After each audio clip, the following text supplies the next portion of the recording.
तुम्हाला माहित आहे का, सोयाबीन आणि अंड्याचे कॉम्बिनेशनने किती छान भाजी बनते। सोयाबीन घ्यायचे, गरम पाणी मीठ टाकून भिजवायचे। 10 मिनिटांनी पाण्यामधून सोयाबीन चांगले पाणी दाबून निचरून काढून घ्यायचे।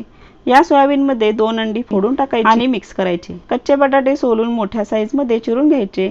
तेलावर बटाटे चांगले ब्राऊन कलरवर तळून घ्यायचे। त्याच तेलामध्ये अंडी मिक्स केलेले सोयाबीन टाकायचे। चमच्याने चांगले परतायचे।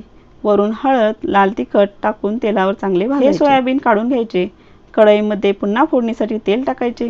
जिरे, मोठी वेलची, 2 हिरव्या वेलची, तमालपत्री, बारीक चिरलेला कांदा चांगला परतून घ्यायचा। आलं लसूण पेस्ट घ्यायची।